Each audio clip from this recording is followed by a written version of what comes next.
चैत्र शुक्ल प्रतिपदा गुढीपाडवा भारतातील इतर राज्यांमध्ये उगाडी, युगानी, नवरेह आणि चेटीचंड म्हणून साजरा केला जातो. गुढीपाडवा हा 3.5 मुहूर्तातील एक मुहूर्त मानला जातो. हिंदू नवीन वर्षाच्या उत्सवाशी संबंधित काही विविध रीती आहेत. गुढीपाडवा साजरा करण्याआधी घरात हे काही बदल केल्यास सुखसमृद्धी, धनप्राप्ती होईल. घरात सकारात्मक ऊर्जा संचारेल. देवघराचे सुशोभीकरण. देवघर ईशान्य दिशेलाच असावे, कारण ईश्वरीय शक्ती ईशान्य कोपऱ्यातून प्रवेश करते आणि नैऋत्य, पश्चिम, दक्षिण कोपऱ्यातून बाहेर जाते, अशी मान्यता असल्याचे सांगितले जाते. घरामध्ये देवघर अशा ठिकाणी असावे जिथे दिवसभरात काही वेळ तरी सूर्यप्रकाश येईल. गुढीपाडव्याच्या या खास निमित्ताने घरात सकारात्मक ऊर्जा वाढविण्याकरिता देवाला ताजी फुले वाहावी. त्याआधी देवाची तुटलेली फ्रेम, खंडित मूर्ती, निर्माल्य वाहत्या पाण्यात वाहून द्या.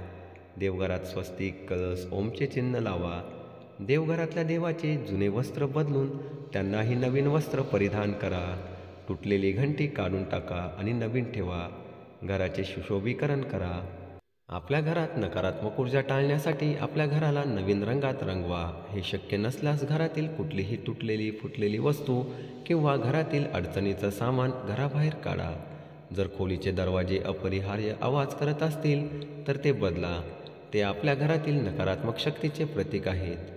दरवाजावर स्वस्तिक, शुभलाभाचे चिन्ह लावा. तुळस खराब झाली असेल तर नवीन तुळस लावा आणि तिची काळजी घ्या.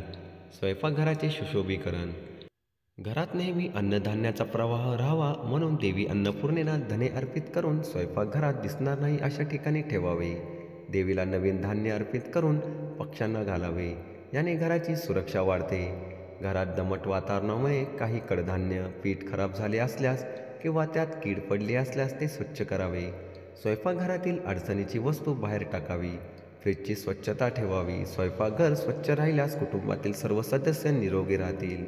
घर स्वच्छ व साफ ठेवणे. सूर्योदय व सूर्यास्ताआधी घरातील केर काढून घर स्वच्छ करा. या शुभ दिवशी तुमचे घर स्वच्छ राहिल्यास घरात सकारात्मक ऊर्जा प्रवेश करते. आपल्या घरातील सकारात्मक ऊर्जा आकर्षित करण्यासाठी घराच्या स्वच्छतेसाठी जाड मिठाचा वापर करू शकता. त्यासाठी जाड मीठ पाण्यात मिसळून घर पुसावे.